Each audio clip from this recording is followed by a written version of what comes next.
Good morning. Question 13.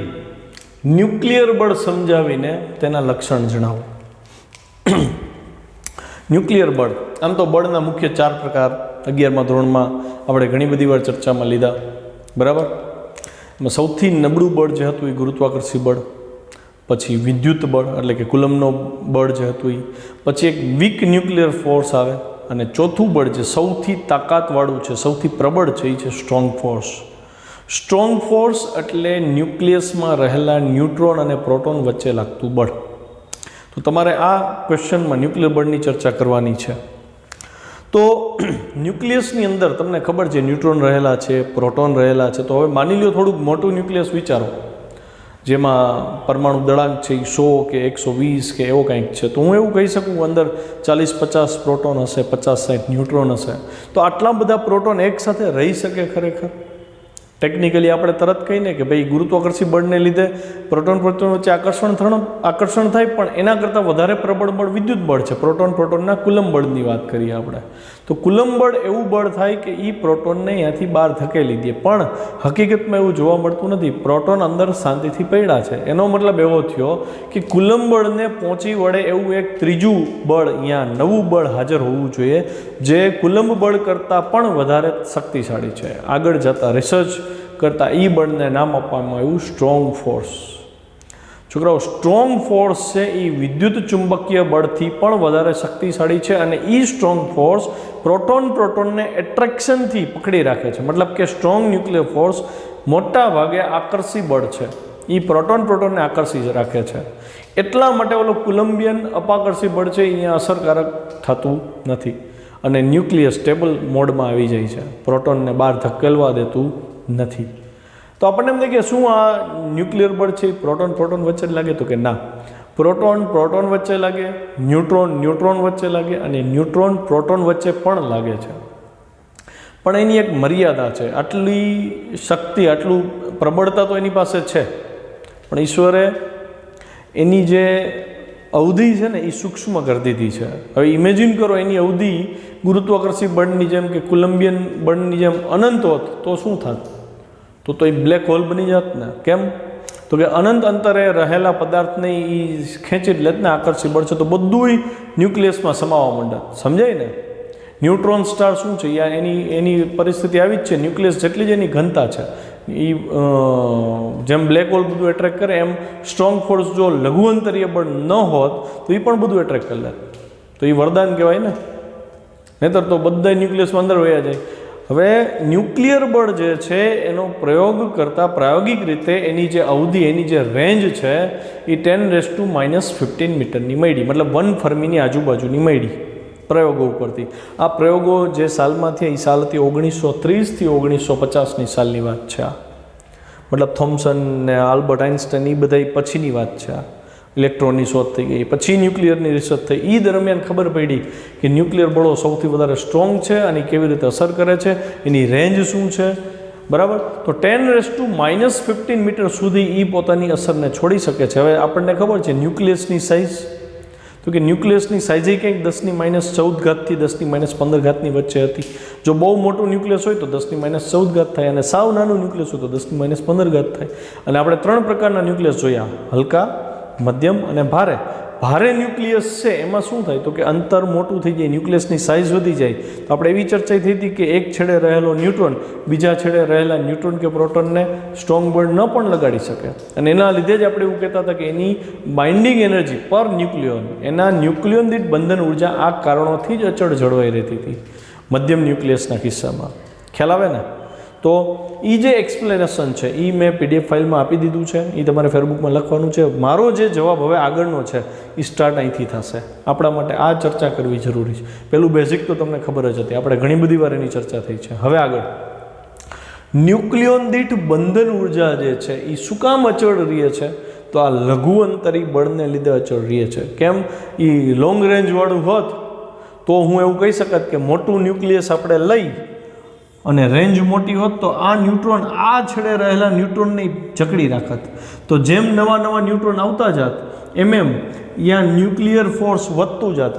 Nuclear force વધત તો એને તોડવા માટે તમારે એનર્જી જાજી કરતી જવી પડે. પણ આ ન્યુક્લિયોન આને એટ્રેક્શન નથી આપી શકતું. એટલા માટે જ આને તમે સરળતાથી છૂટો પાડી શકશો. મતલબ એની એનર્જી છે EBN જે છે બાઇન્ડિંગ એનર્જી પર ન્યુક્લિયન એ વધતી નથી. તમે આમાં બીજા 10 ન્યુક્લિયન દાખલ કરો તો એ બાઇન્ડિંગ એનર્જીમાં કાંઈ ઝાઝો ફરક પડતો નથી. સમજાણું ને? કેમ? તો કે ભાઈ આ બળ જે હતું એ લઘુઅંતરીય બળ હતું, નાના વિસ્તારમાં જ એકબીજાને લાગુ પડે છે. 1930 થી 1950 વચ્ચે જે એક્સપેરિમેન્ટ થયા એના ઉપરથી ન્યુક્લિયર બળના કેટલાક લક્ષણ જોવા મળ્યા. એ લક્ષણની આપણે ડિટેલથી ચર્ચા કરીએ. જો ન્યુક્લિયર બળ 2 વિદ્યુતભાર વચ્ચેના કુલમ બળથી સ્ટ્રોંગ છે, વધારે તાકાતવાળું છે, અને 2 દળ વચ્ચે જે ગુરુત્વ બળ લાગે એના કરતાં પણ વધારે પ્રબળ છે.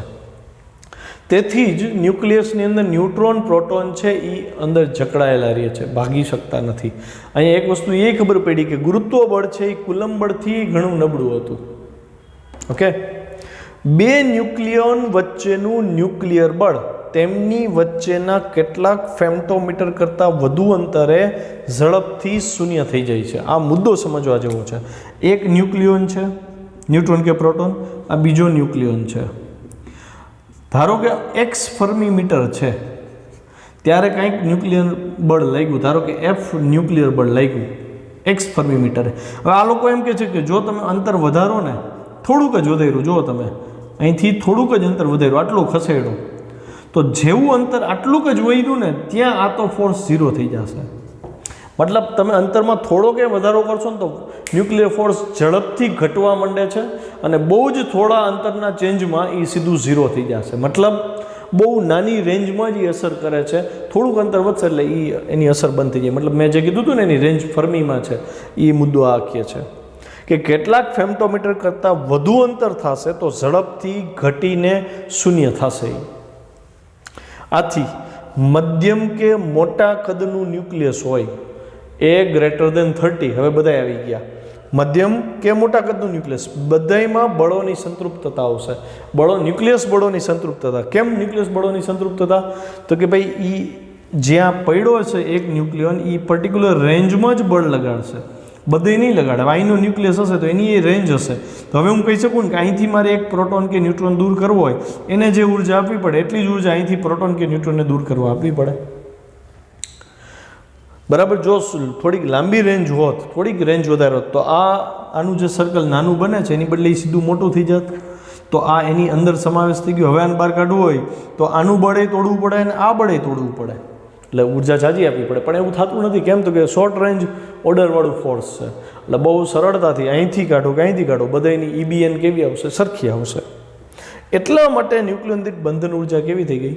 અચળ થઈ ગઈ. ક્યારે? તો કે ન્યુક્લિયસ બળો સંતૃપ્ત થઈ ગયા. અહીંયા બધે પૂરી અસર એને આપી દીધી. હવે તો કે 2 ન્યુક્લિયોન વચ્ચેની સ્થિતિ ઉર્જાનો જે ગ્રાફ છે વિરુદ્ધ અંતરમાં ચેન્જ કરે તો 2 ન્યુક્લિયોનની સ્થિતિ ઉર્જા છે, કુલ સ્થિતિ ઉર્જા, એનો ગ્રાફ તમને આપ્યો છે આવી રીતે.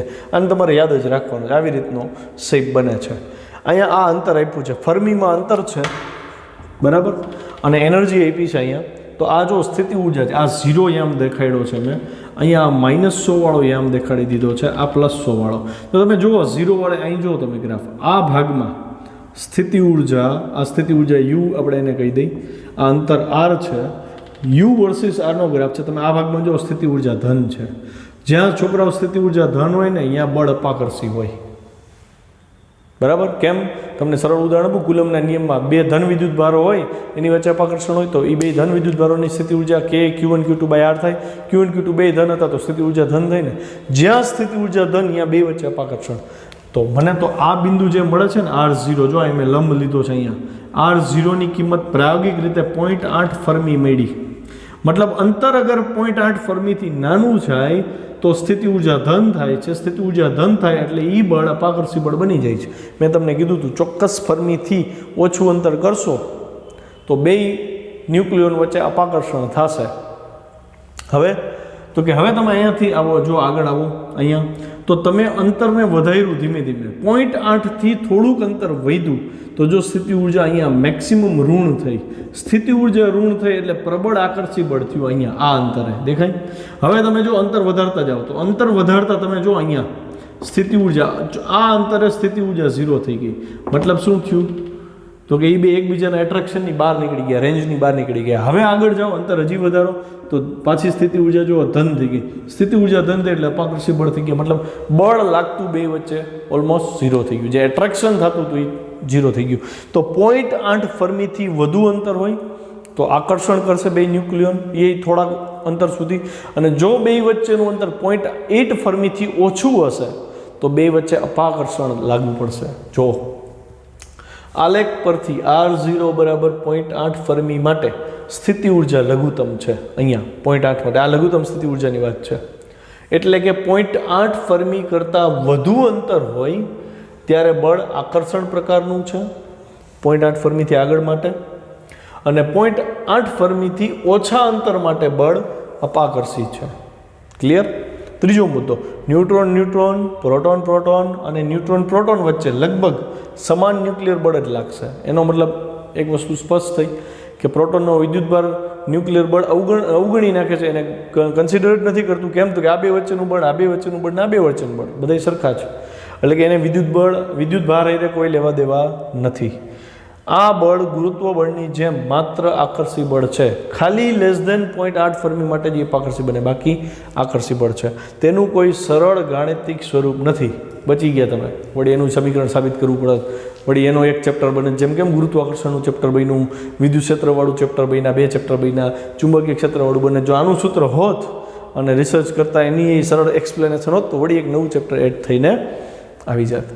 ક્લિયર છે ને? ક્વેશ્ચન બહુ ઇઝી છે પણ કોન્સેપ્ટવાળો ક્વેશ્ચન છે. હવે નેક્સ્ટ ક્વેશ્ચનમાં આગળ વધીએ. ક્વેશ્ચન 14, રેડિયો એક્ટિવિટીની શોધ વિશે નોંધ લખો. જો રેડિયો એક્ટિવિટીની શોધ એકચ્યુઅલી બેકવેરલે કરી હતી. બેકવેરલ જે એક્સપેરિમેન્ટ કરતો હતો એ અલગ અલગ રાસાયણિક સંયોજનો ઉપર દ્રશ્ય પ્રકાશ આપાત કરતો હતો અને એમાં પ્રસ્ફુરણની જે ઘટના થાય ને એનો એ અભ્યાસ કરતો હતો. આ દરમિયાન એણે એક સંયોજન લીધું. એ સંયોજન યુરેનિયમનું હતું અને એણે યુરેનિયમના એ સંયોજન ઉપર દ્રશ્ય પ્રકાશ આપાત કર્યો અને પછી એના પ્રસ્ફુરણની ઘટનાનો અભ્યાસ કરવા માટે એણે એ જે યુરેનિયમનો સંયોજન હતો એને કાળા કાગળથી લપેટી દીધું અને એ કાળા કાગળથી લપેટી ચાંદીની દિવાલ કે આડસ મૂકી અને એક બાજુ એ મૂક્યું હતું અને બીજી બાજુ ફોટોગ્રાફિક પ્લેટ હતી, બરાબર. અને થોડાક કલાક માટે એણે રાખી દીધું કે ભાઈ શું પરિસ્થિતિ થાય જોવું છે. તો એણે જોયું કે વચ્ચે ચાંદીની દિવાલ હોવા છતાં આ બાજુ જે ફોટોગ્રાફિક પ્લેટ હતી એના ઉપર કંઈક ઇમેજ, કંઈક અસર જોવા મળી. એટલે એણે એ ફોટોગ્રાફિક પ્લેટને ડેવલપ કરી. ફોટોગ્રાફિક પ્લેટને ડેવલપ કરતાં એ કાળી જોવા મળી. તો એણે એ જજમેન્ટ આપ્યું કે જે યુરેનિયમનું સંયોજન હતું એ કાળા કાગળથી લપેટેલું હતું અને વચ્ચે ચાંદીની દિવાલ જેવો આડસે હતી, તોય ફોટોગ્રાફિક પ્લેટને એ અસર કરતી હતી. તો એનો મતલબ એ સંયોજન જે હતું એમાંથી કંઈક વિકિરણો નીકળતા હોવા જોઈએ અને એ વિકિરણો ઓલી ફોટોગ્રાફિક પ્લેટ ઉપર પડ્યા હશે તો જ ફોટોગ્રાફિક પ્લેટ કાળી થાય, બાકી એને અસર થાત નહીં. આવી રીતે ઉદ્ભવ થયો રેડિયો એક્ટિવિટીનો. કોઈ પણ એવું સંયોજન કે જેમાંથી રેડિયો એક્ટિવ વિકિરણો બહાર નીકળે, મતલબ વિકિરણોનું ઉત્સર્જન થાય છે કંઈ કર્યા વગર, કોઈ કેમિકલ પ્રોસેસ નથી થતી, એની મેરે પોતાની રીતે નીકળ્યા જ કરે છે. તો આ જે ઘટના કહેવાણી એ કહેવાણી રેડિયો એક્ટિવિટી. અને આવો જે પદાર્થ, જે તત્વ મળ્યું કે જેમાંથી આવા વિકિરણો સતત નીકળ્યા જ કરે છે એને કહેવામાં આવ્યા રેડિયો એક્ટિવ તત્વ, બરાબર. જુઓ 1896ની વાત છે. બેકવેરલે રેડિયો એક્ટિવિટીની શોધ કરી હતી. દ્રશ્ય પ્રકાશને રાસાયણિક પદાર્થ પર આપાત કરી પ્રસ્ફુરણ કે પશ્ચાત સ્ફુરણ, થોડીક વાર પછીનું સ્ફુરણ, એનો અભ્યાસ કરતો હતો બેકવેરલ. એ દરમિયાન એણે એક સંયોજન લીધું. કયું? Uranium potassium sulphate. આ સંયોજનના કેટલાક ટુકડા લીધા અને એની ઉપર દ્રશ્ય પ્રકાશને આપાત કર્યો. દ્રશ્ય પ્રકાશ આપાત થયા બાદ એણે કાળા કાગળ વડે વીંટાળી પેકેટને એક ચાંદીના ટુકડા દ્વારા ફોટોગ્રાફિક પ્લેટથી અલગ કર્યું. મતલબ વચ્ચે ફોટોગ્રાફિક પ્લેટ અને ટુકડાની વચ્ચે ચાંદીનું આડસ મૂકી દીધી. કેટલાક કલાકો બાદ આ ફોટો પ્લેટને ડેવલપ કરતા એના ઉપર કાળાશ જોવા મળી. મતલબ સંયોજનમાંથી કંઈક નીકળ્યું અને એણે ફોટોગ્રાફિક પ્લેટને અસર કરી. આ કાળાશ સંયોજનમાંથી ઉત્સર્જન પામેલા કોઈક વિકિરણને લીધે હોવી જોઈએ. આ એણે તારણ આપ્યું. વિકિરણ ઉત્સર્જનની આ જે ઘટના છે એને નામ આપવામાં આવ્યું રેડિયો એક્ટિવિટી, અને આવા તત્વને નામ આપ્યું રેડિયો એક્ટિવ તત્વ. હવે એની નોંધપાત્ર બાબતો, એણે જે એક્સપેરિમેન્ટ કર્યો અને રેડિયો એક્ટિવ વિકિરણો ઉપર જે નોંધ આપી એ જુઓ. રેડિયો એક્ટિવ વિકિરણોનું ઉત્સર્જન સ્વતઃ છે. મતલબ કોઈ વાતાવરણ એને આપણે આપીએ, કોઈ જરૂરિયાત એની પૂરી કરીએ અને પછી એ વિકિરણ ઉત્સર્જન કરે એવું નથી. મતલબ કેમ, બે પદાર્થોનું સંયોજન કરવું હોય તો ચોક્કસ વાતાવરણ દબાણ દેવું પડતું હોય, તાપમાન દેવું પડતું હોય, તો જ અમુક પ્રક્રિયાઓ થાય. આમાં કોઈ જ જરૂર નથી. તમે ગમે એ તાપમાને રાખો, ગમે એ દબાણે રાખો, ગમે એવી ભૌતિક પરિસ્થિતિમાં હોય, એ પદાર્થ પોતાની અંદરથી વિકિરણ ઉત્સર્જન કરે જ રાખે. સ્વતઃ છે, ડિપેન્ડન્ટ નથી, ઇન્ડિપેન્ડન્ટ, પોતાની રીતે કરે જ રાખશે. તત્ક્ષણ છે, સમય નથી લેતું. ચાલો વિકિરણ ઉત્સર્જન કરો, કલાકનો સમય લીધો, એ ચાલુ કન્ટિન્યુઅસ પ્રોસેસ ચાલુ છે, સતત છે. એટલે વચ્ચે વચ્ચે બ્રેક નથી મારતું. 1 કિલો યુરેનિયમ રાખ્યું અને આપણે એવું કહીએ કે ચલો ભાઈ 1 કલાક સુધીમાંથી વિકિરણો નીકળ્યા, પછી એણે રેસ્ટ લીધો. નહીં, 1 કિલો યુરેનિયમમાંથી વિકિરણો નીકળ્યા જ કરશે. યુરેનિયમની સાઇઝ ઘટતી જશે, સતત નીકળ્યા જ કરશે. ક્યાંય બ્રેક નથી. એટલે કે એ વિકિરણનું ઉત્સર્જન સતત છે. તેના પર કોઈ બાહ્ય પરિબળ, એટલે કે નથી તાપમાન અસર કરતું, નથી દબાણ અસર કરતું, નહીં વિદ્યુત ક્ષેત્ર અસર કરે, નહીં ચુંબકીય ક્ષેત્ર અસર કરે. મતલબ તમારો એની ઉપર કંટ્રોલ નથી. જે વિકિરણો બહાર નીકળે છે એ આપણા કંટ્રોલમાં નથી, એ નીકળ્યા જ કરે છે. અને તમે કોઈ XYZ સંજોગોથી રોકી શકતા નથી. ઉત્સર્જન દર ચાલુ જ રહેશે. બીજો મુદ્દો, રેડિયો એક્ટિવ તત્વનું બીજા કોઈ તત્વ સાથે રાસાયણિક સંયોજન કરો તોય એ વિકિરણના ઉત્સર્જનનો દર બદલાતો નથી. હવે આપણે તો એવું જોયું છે કે ભાઈ એક તત્વ, એક પરમાણુ બીજા પરમાણુ સાથે કેમિકલ રિએક્શન કરે ને ત્યારે એ બે પોતપોતાના મૂળ ગુણ ગુમાવી દે છે. જેમ કે લોખંડ અને સલ્ફર. લોખંડ છે એ મેગ્નેટ તરફ એટ્રેક્ટ થાય, પણ જેવી લોખંડ અને સલ્ફરની કેમિકલ પ્રોસેસ કરો પછી જે સંયોજન બને એ મેગ્નેટ ઉપર અસર કરતું નથી, મતલબ એને એટ્રેક્ટ કરતું નથી. દેટ મીન્સ લોખંડે પોતાનો ચુંબકત્વનો ગુણ ગુમાવી દીધો. આપણે આવું ભણી ગયા છીએ કે બે કેમિકલ જ્યારે એકબીજા જ્યારે સંયોજન બનાવે છે ત્યારે એ સંયોજનના ગુણ મૂળ તત્વ કરતાં અલગ હોય.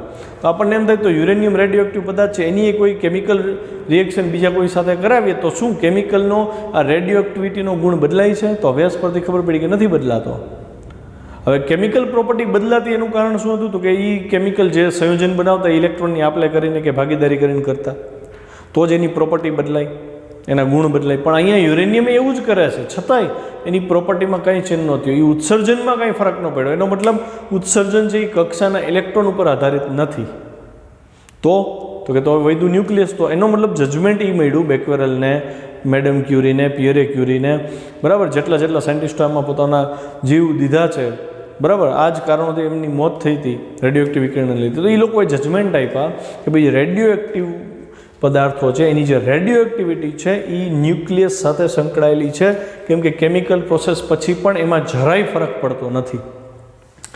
એટલે બે મુદ્દા, એક તો આ આપણે જોયું હતું તાપમાન બદલે, દબાણ બદલે, વિદ્યુત ક્ષેત્ર બદલે કે ચુંબકીય ક્ષેત્ર બદલે, એના લીધે બહારની કક્ષામાં ઇલેક્ટ્રોન જે ગતિ કરે છે એમાં ફરક આવતો હતો. કેમિકલ પ્રોસેસ કાં તો ધીમી થાય કાં તો ફાસ્ટ થાય, તો એ બદલાતી હતી આ પરિબળો અનુસાર. પણ અહીંયા ઉત્સર્જનની પ્રક્રિયા એકેય પરિબળ બદલી શકતું નથી. એનો મતલબ ઉત્સર્જન ઇલેક્ટ્રોનને લીધે નહીં, અંદરના ન્યુક્લિયસની કંઈક પ્રોસેસને લીધે થતું જોઈએ. એક જજમેન્ટ એ મળ્યું. બીજું, કેમિકલ પ્રોસેસ દરમિયાન ઉત્સર્જન દર બદલાણો નહીં. ધેટ મીન્સ હવે 100% શ્યોર થઈ ગયા કે જે વિકિરણ ઉત્સર્જન પામે છે એ ન્યુક્લિયસની અંદરની પ્રક્રિયાને લીધે જ ઉત્પન્ન થતું હોવું જોઈએ.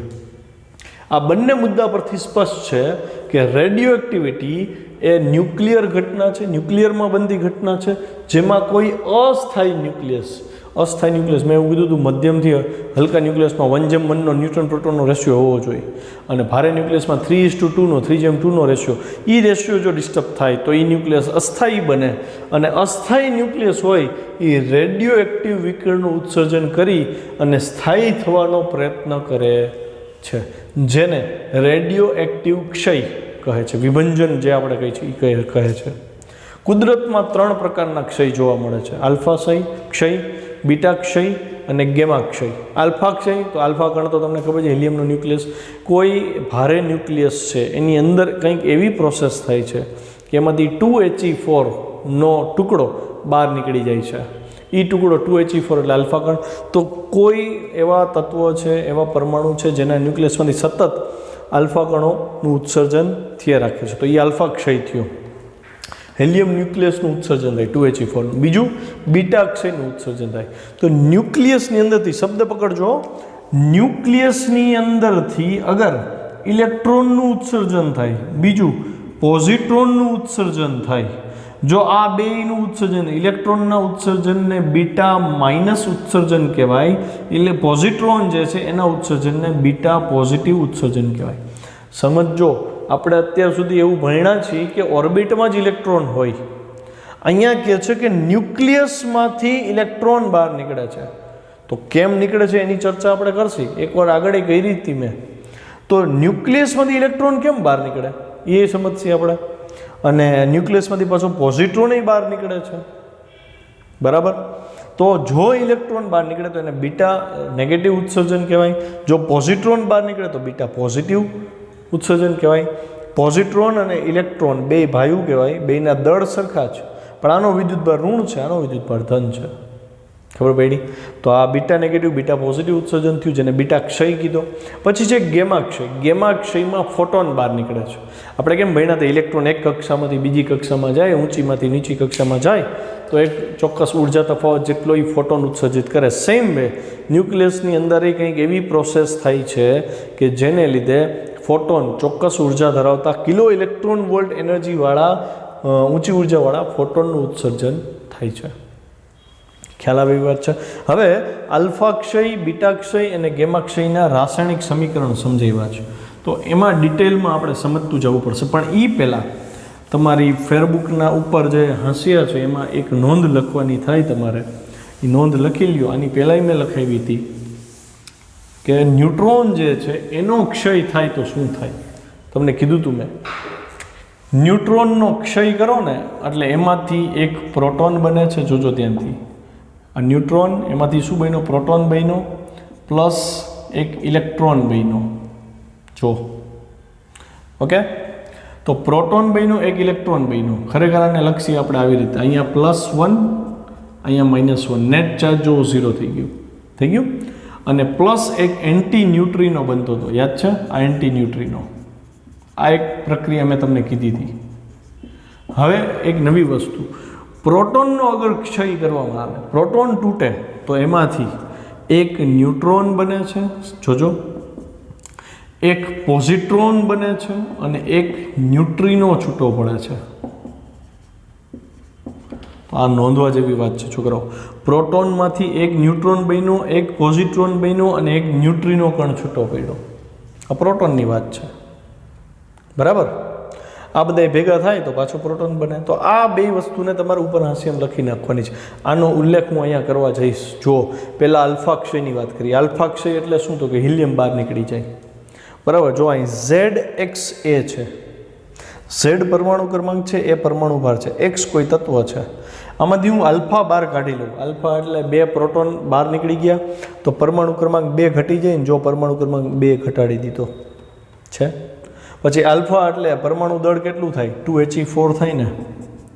તો 2 પ્રોટોન 2 ન્યુટ્રોન એટલે પરમાણુ દળમાં 4નો ઘટાડો આવ્યો ને. પરમાણુ દળ એ હતું, જો A - 4 કરી નાખ્યું. પરમાણુ ક્રમ બદલી ગયો છે એટલે તત્વ બદલી જાય ને. એક્સને બદલે નવું તત્વ આવી ગયું, Y. તો નવું તત્વ મળ્યું Z - 2, આ Y અને A - 4 અને પ્લસ 2He4. આને કહેવાય આલ્ફા કણ. આ આપણા માટે આલ્ફા કણ છે. પરીક્ષામાં બેલેન્સ કરવાનું પૂછે છે કે આલ્ફા કણનું ઉત્સર્જન થાય છે, અહીંયા ગમે એ આપી દે.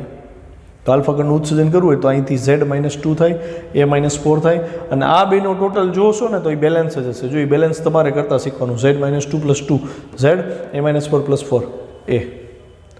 સેમ વસ્તુ છે. હવે મારે ઇલેક્ટ્રોનનું ઉત્સર્જન, મતલબ કે બીટા નેગેટિવનું ઉત્સર્જન કરવું છે. ઇલેક્ટ્રોન એટલે કે બીટા નેગેટિવ. તો બીટા નેગેટિવનું ઉત્સર્જન સમજવા માટે તમારે આવું જોવું પડશે. આ X, Z પરમાણુ ક્રમાંક છે અને A છે. ઉત્સર્જન કોનું થયું? તો કે ઇલેક્ટ્રોનનું ઉત્સર્જન થાય છે. જોજો ધ્યાનથી, ઇલેક્ટ્રોનનું ઉત્સર્જન ક્યારે થાય? અહીંયા ઇલેક્ટ્રોનનું ઉત્સર્જન તમે કેવી રીતે કરો? તો ઇલેક્ટ્રોનનું જે ઉત્સર્જન થશે એમાં હું એવું કહી શકું કે અહીંયા ઇલેક્ટ્રોનનું ઉત્સર્જન ન્યુટ્રોનમાં થતું હતું. મતલબ એવો થયો કે આ જે એક્સ છે, જે તત્વ છે, એનો એક ન્યુટ્રોન તૂટ્યો હશે. સમજો ભાઈડી? એક ન્યુટ્રોન તૂટ્યો, તો ન્યુટ્રોન તૂટે તો એમાંથી એક પ્રોટોન બન્યો, એક ઇલેક્ટ્રોન બન્યો. ઇલેક્ટ્રોન ન્યુક્લિયસની અંદર રહી શકતો નથી. ઓકે, તો ઇલેક્ટ્રોને ન્યુક્લિયસમાંથી બહાર નીકળવું પડશે. એટલે ઇલેક્ટ્રોન તો બહાર નીકળી ગયો. હવે વધ્યું કોણ અંદર? તો કે પ્રોટોન. પણ પહેલાં કેટલા પ્રોટોન હતા? તો કે ઝેડ પ્રોટોન હતા. આ વધારાનું પ્રોટોન થયું એટલે અહીંયા હવે ઝેડની બદલે શું થઈ જશે? Z+1. મતલબ નવું જે તત્વ બનશે અહીંયા વાય, એને ઝેડ તો હતું જ પરમાણુ ક્રમાંક, પણ એક ન્યુટ્રોન ઘટ્યો, એક પ્રોટોન એક ઇલેક્ટ્રોન બન્યો, ઇલેક્ટ્રોન બહાર નીકળી ગયો, બીટા નેગેટિવ કણ થયો, બીટા નેગેટિવ ક્ષય થયો, અને જે એક વધારાનો પ્રોટોન હતો ને એને મળ્યો એને. અચ્છા, એટોમિક વેઇટમાં કંઈ ફરક નહીં આવે. કેમ? તો કે એક ન્યુટ્રોન તૂટી અને એક પ્રોટોન વધી ગયો છે, એટલે Z+1 થયું અહીંયા. તો સામે ન્યુટ્રોન એક ઘટ્યો હતો ને, ટોટલ તો એટલો ને એટલો જ થશે. સેમ વસ્તુ હવે આપણે જેમ બીટા નેગેટિવ પ્રોડ્યુસ કર્યો એવી રીતે બીટા પોઝિટિવની વાત કરી. તો બીટા પોઝિટિવ કેવી રીતે મળશે? જુઓ ધ્યાનથી, આ ઝેડ છે, આ એક્સ છે અને આ એ છે. અહીંયા ઝેડ પ્રોટોન છે. તમને કીધું છે બીટા પોઝિટિવ એટલે કે પોઝિટ્રોન પ્રોડ્યુસ થયો છે. આને બીટા પોઝિટિવ એ કહેવાય ને. પોઝિટ્રોન ક્યાં મળે છે? તો કે પ્રોટોનના ક્ષયમાં. એનો મતલબ એવો થયો કે આનો પ્રોટોન તૂટ્યો હશે. તો જો આનો પ્રોટોન આપણે તોડીએ તો એનો પ્રોટોન તૂટે, એમાંથી એક ન્યુટ્રોન બને છે અને એક પોઝિટ્રોન. પોઝિટ્રોન અંદર રહી શકતો નથી એટલે એ છૂટો થઈને બહાર નીકળી ગયો. હવે વધ્યું કોણ? તો કે ન્યુટ્રોન. ન્યુટ્રોન એને મળશે. બરાબર? તો હવે જુઓ, ઝેડ પ્રોટોન હતા એમાંથી એક પ્રોટોન તૂટી ગયો, એટલે હવે નવો ચાર્જ અહીંયા શું આવશે?